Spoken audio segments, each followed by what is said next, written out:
Shalom, selamat berkuda peskuat. Nah, hari ini kami tim dari IPS Ebenezer Manado ini membuat video pembelajaran. Kami yakin lewat pembelajaran mata pelajaran ilmu pengetahuan sosial, kami berharap kalian dapat memahami ya kondisi alam kita ya yang memiliki kekayaan yang luar biasa untuk dapat kalian manfaatkan dengan sebaik mungkin. Untuk itulah, lewat pembelajaran inilah kalian akan diajarkan dan dibagi pengetahuan bagaimana alam kita, kondisi negara kita yang memiliki kekayaan sumber daya alam. Untuk itulah, kalian tidak akan rugi ketika kalian akan belajar mata pelajaran IPS. Karena ya, dengan belajar inilah merupakan dasar kalian ya untuk bisa kalian mengembangkan kemampuan kalian, mengembangkan potensi kreativitas kalian untuk masa depan Indonesia yang lebih baik. Terlebih setiap talenta dan potensi yang kalian miliki, kalian pakai untuk hormat dan kemuliaan nama Tuhan. Untuk itu, mari menyimak materi pembelajaran dari kami guru-guru IPS Ebenezer sebaik mungkin sehingga mendatangkan pengetahuan dan bisa bermanfaat untuk kalian semua. Oke, selamat mengikuti dan selamat menyaksikan. Oke, baiklah squad. Sekarang kita langsung masuk saja ke dalam pembahasan kita di hari ini. Di hari ini kita akan membahas tentang pengertian ruang dan interaksi antar ruang. Saya berharap kalian dapat menyimak dan memperhatikan video pembelajaran ini karena selesai pembahasan ini kalian akan ada latihan soal untuk kalian. Nah, perhatikan gambar ini. Nah, ini tentunya makhluk hidup ya. Nah, kita tahu setiap makhluk yang hidup di bumi ini memerlukan ruang untuk melangsungkan kehidupannya.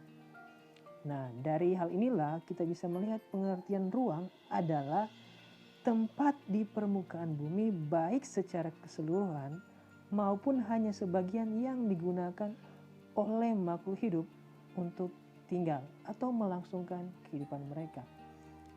Nah, ruang itu tidak hanya mencakup lapisan udara saja. Coba kalian perhatikan gambar ini ya.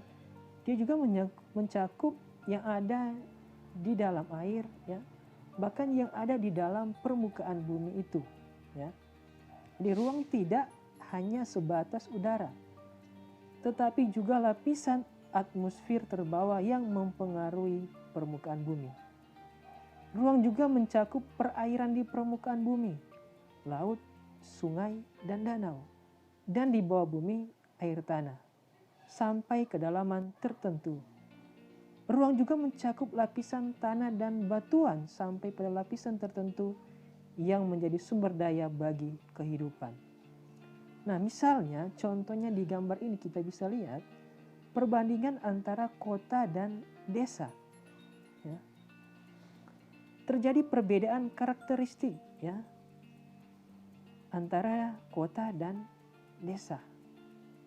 Setiap ruang di permukaan bumi memiliki karakteristik tertentu yang berbeda antara suatu wilayah dan wilayah lainnya. Karakteristik yang berbeda inilah yang kemudian menciptakan keterkaitan antar ruang di permukaan bumi. Ya. Desa memerlukan kota dan kota memerlukan desa. Karena desa mendistribusikan hasil produksi seperti sayuran ke kota juga ya, yang membutuhkan hasil produksi dari desa.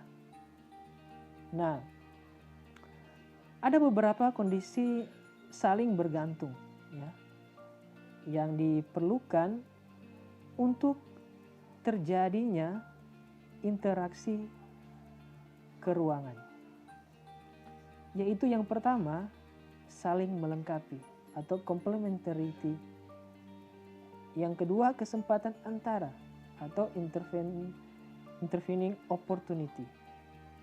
Dan ketiga yaitu kemudahan transfer atau keadaan dapat diserahkan atau dipindahkan. Transfer ability. Oke, baiklah squad. Sekarang kita masuk ke dalam pembahasan yang bagian yang pertama tadi, yaitu saling melengkapi. Kita bisa lihat dalam gambar ini, wilayah A surplus sayuran, ya, wilayah B surplus ikan. Nah, saling melengkapi atau complementarity, ya. Kondisi saling melengkapi terjadi jika ada wilayah-wilayah yang berbeda komoditas yang dihasilkan. Nah, misalnya wilayah A penghasil sayuran, wilayah B penghasil ikan. Maka wilayah A interaksi dengan wilayah B melalui aktivitas perdagangan atau jual beli, maka akan saling menguntungkan antar wilayah. Nah, yang kedua yaitu kesempatan antara. Kita bisa lihat di dalam gambar ini, yang garis putus-putus itu interaksinya lemah, dan yang garis menyambung itu interaksi yang kuat. Nah, kesempatan antara atau intervening opportunity merupakan suatu lokasi yang menawarkan alternatif lebih baik sebagai tempat asal maupun tempat tujuan jika seseorang akan membeli suatu produk. Maka ia akan memperhatikan faktor jarak dan biaya untuk memperoleh produk tersebut. Nah, jarak ini sangat mempengaruhi keuntungan, ya. Jadi jarak dengan sumber daya itu maka akan sangat menguntungkan bagi seorang produsen. Nah, kita lihat dalam gambar ini, ya, bagian ketiga tentang kemudahan transfer, ya, atau transfer ability. Nah, pengangkutan barang atau orang memerlukan biaya. Nah, biaya interaksi tersebut harus lebih rendah dari keuntungan yang diperoleh. Kemudahan transfer dan biaya sangat tergantung ketersediaan infrastruktur, jalan, jembatan, pelabuhan, dan lain-lain agar lebih memudahkan dalam proses pengangkutan dan distribusi.